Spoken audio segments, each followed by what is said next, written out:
Welcome to the Lehigh Greenway Rail Trail. Located in northeastern Florida. This 9-mile paved trail runs between Colbert Lane and Highway 1 in Palm Coast and has Spanish moss-covered trees, beautiful canal views, and even the possibility of seeing an alligator in the Graham Swamp. So let's lift a foot and explore this scenic trail. A great place to begin your ride is Colbert Trailhead. It serves as a main hub on the eastern end of the Lehigh Greenway and was named for the road that runs to its west. From the parking area, there's a 0.2-mile connector heading south to reach the trail's official entrance. This is it. This is the one. Yeah, very short little zippity zip. Oh, and there's a Lehigh Trail sign right there. Starts out strong. Warning, you may encounter alligators in the park around bodies of water. Do not attempt to feed or approach alligators. Okay, we will not be petting the alligators. That's a deal. So we found out something really interesting in researching this trail. It starts out actually on its eastern side through Graham Swamp. Throughout this trail, we'll have the possibility to encounter armadillos, alligators, and various bird species. Spanning over 3,000 acres of protected conservation land in Flagler County, Graham Swamp serves as a vital green lung for the region's ecosystem. This expansive basin acts as a natural filtration system, capturing and purifying surface water before it flows toward the intracoastal waterway. The swamp is a rich biodiversity hotspot, featuring stands of mature cypress trees and dense wetland habitats. As noted on the signage at the trail entrance, alligators are permanent residents here and are often spotted basking along the banks, making it important to stay on the trail at all times.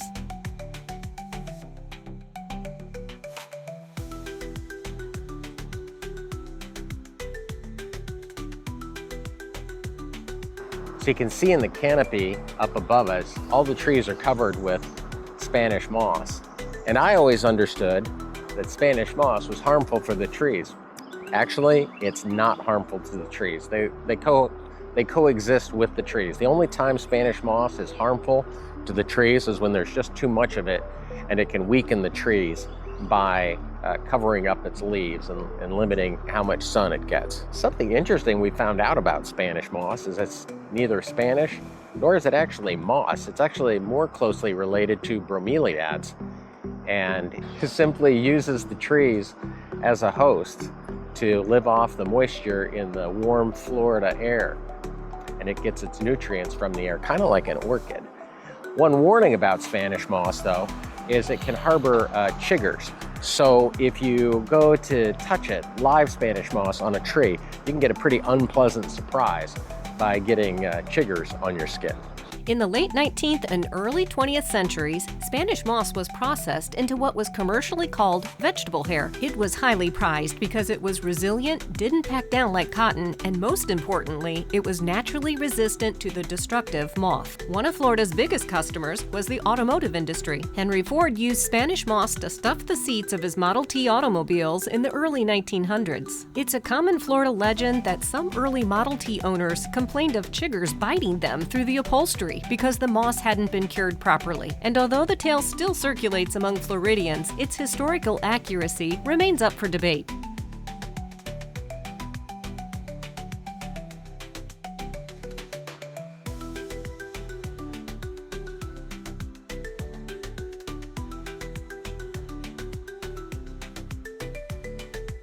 While the Spanish moss creates a stunning overhead canopy, the trees themselves present a bit of a challenge for trail maintenance. Between the eastern end by the Boardwalk and the Old Kings intersection, the shallow root system of the oak trees, where the Spanish moss hangs, creates frequent and sometimes large root pops. The pavement is clearly marked though, and permanent warning signs are posted at either end of this section to alert visitors. So it makes it pretty obvious that this bumpy stretch is simply part of the trail's character.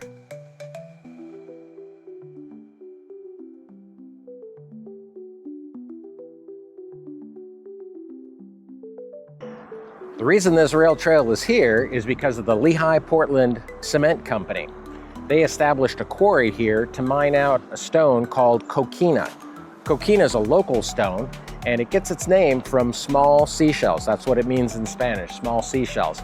It's a sedimentary rock that forms a substrate for calcium carbonate and very beneficial to cement making.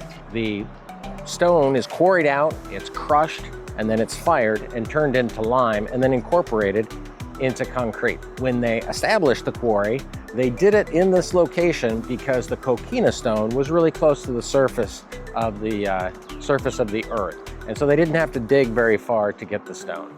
Driven by the post-World War II building surge, the Lehigh Portland Cement Company expanded its Allentown, Pennsylvania operations across the country, including right here in Florida. By 1952, a rail spur was laid to connect the local plant to the Florida East Coast Railway, with an average of 150 rail cars of cement being transported daily. After only 13 years of operation, labor disputes and economic uncertainty forced the plant and its spur to close in 1965. The corridor sat quiet for years until the land was purchased in 2001, eventually opening as the Lehigh Greenway Rail Trail in 2010. But the story of Coquina in Florida didn't start with the Lehigh Portland Cement Company. Long before it was used for cement, this local stone was the secret weapon for the Spanish Empire in the 1700s. Coquina was used in colonial times to build forts. There's a great story of where the British tried to fire cannonballs at a nearby fort. And because the Coquina stone is so porous,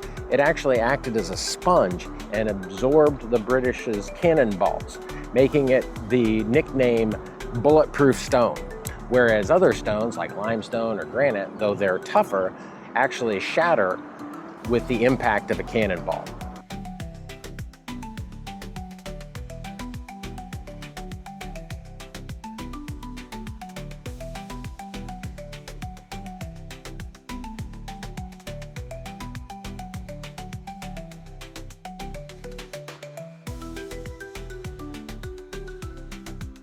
Okay, I don't know if you saw that back there, but we're right next to a canal. It's off to our right, or just to the north of the trail. This trail follows that canal the whole way.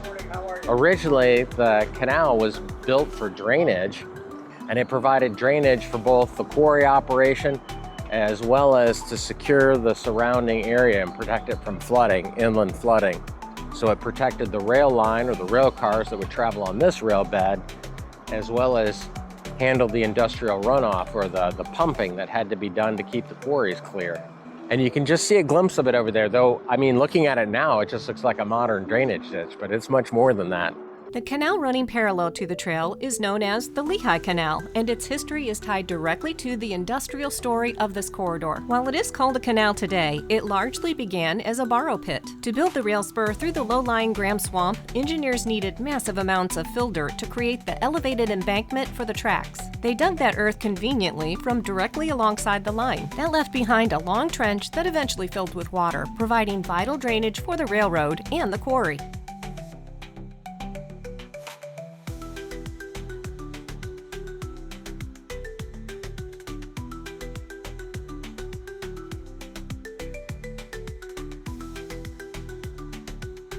Oh, I can hear the pickleball pinging off to the left. That's what that is. Yeah, here, listen. Bonk, bonk, bonk, bonk. I had heard it. Yeah. Oh, trailhead. Yep, this should only be the halfway point, so we should be good yet. Oh, this is a major trailhead. It is. It looks like a park. It's the pickleball trailhead. That's where you heard the pickleball. The Palm Coast Southern Recreation Center and Trailhead is a great place to stop. It was actually the first place we saw tables along the trail, but as tempting as it was, we had our hearts set on a beachside picnic lunch after our ride. Flagler Beach is only an 8-minute drive from the eastern trailhead, and it did not disappoint. There are plenty of covered tables along the main strip where you can spread out, eat your meal, and watch the wildlife after a great day on the trail.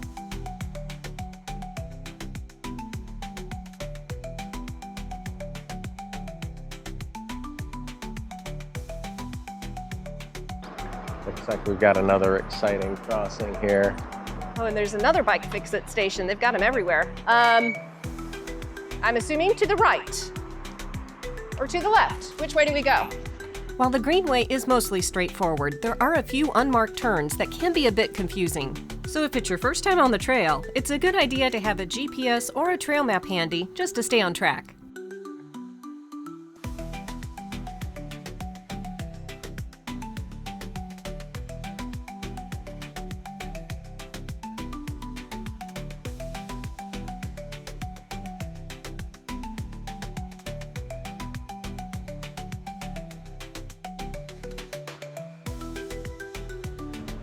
In addition to some of the unmarked turns, the multiple busy road crossings do require a bit more attention while on the trail. Oh, there's a guy working on it over there. Oh, great. This particular crossing is complex, even on a good day, but with the signal lights out on the day we rode, it was especially challenging.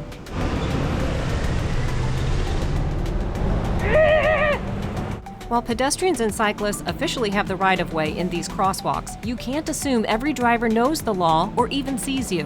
It's always best to pause, make eye contact, and be absolutely certain the traffic is stopped before proceeding. That wasn't fun.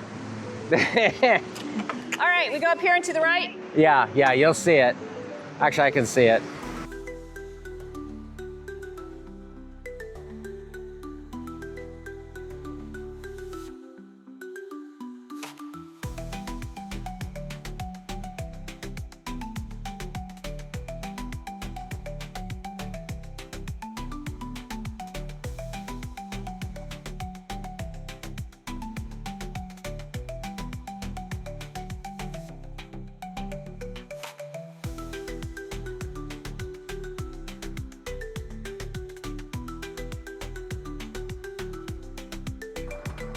Check for alligators.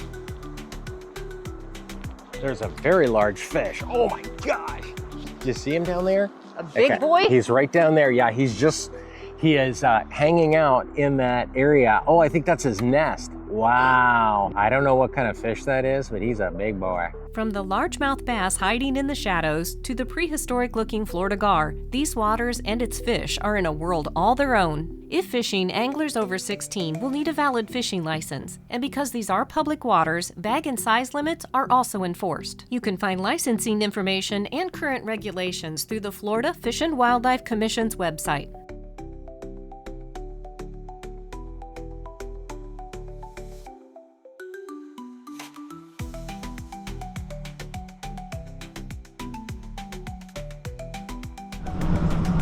Morning. What? What? Oh, an alligator? Yeah, he's over that way towards that pickup park. Let's see if we can. Pretty loud. Okay. That's it? Oh, I do hear him. See, and I would have just thought that was a bullfrog, so.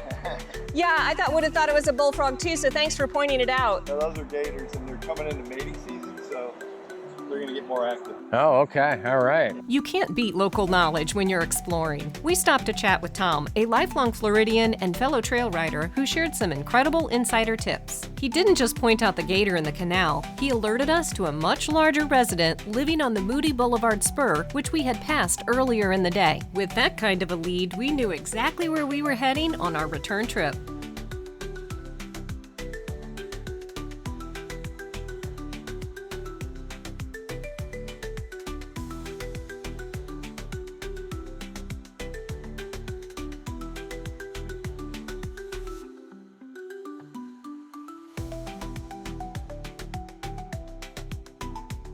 Right, what is the intersection? We're on US 1 and Royal Palms Parkway, and I wonder whether TrailLink is telling us that the entire length of the trail is 8.7, however, it includes that side spur. I bet you that's it, because that's a major side spur. It includes the observing bridge where we can maybe go check an alligator. Yeah. Okay, well, so this is the official end of this one? This is the, this is the And it doesn't go that way. Point. It does not go that way. Okay, well, what's our mileage count then? Our mileage to get to this end is 7.5. 7.5, so a little bit different than published on TrailLink, but I bet you're right, it has to do with that spur, Yep. which could have a big alligator. That's right. So let's go back and take that spur. Yes.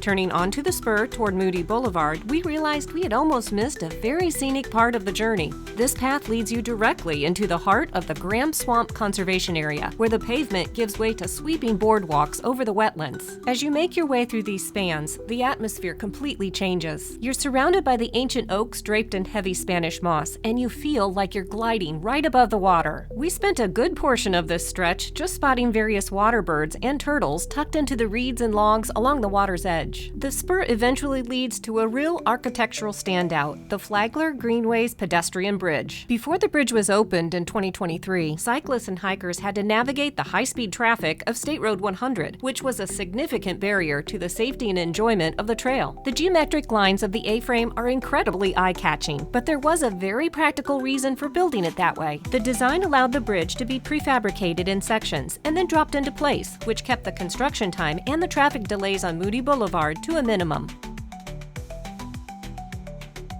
Oh, I see the alligator. I'm gonna bring my camera down and I'm gonna see if Traveling Fam sees it too. It's floating out there. It looks like a giant log. That is a very big alligator. Even from a distance, the size of this alligator was unmistakable, a dark silhouette in the water that commanded distance and total respect. Coming to a T at Moody Blvd is the end of the line for the spur. For us, it was time to turn around, head back to the main trail, and make our way to Flagler Beach for our picnic lunch. Total mileage count for the day, including spur, 18.5 miles. Thanks for joining us, and be sure to check out our channel for the point of view, no commentary perspective of the Lehigh Greenway. And be sure to like, comment, and subscribe to stay connected to many other great trails.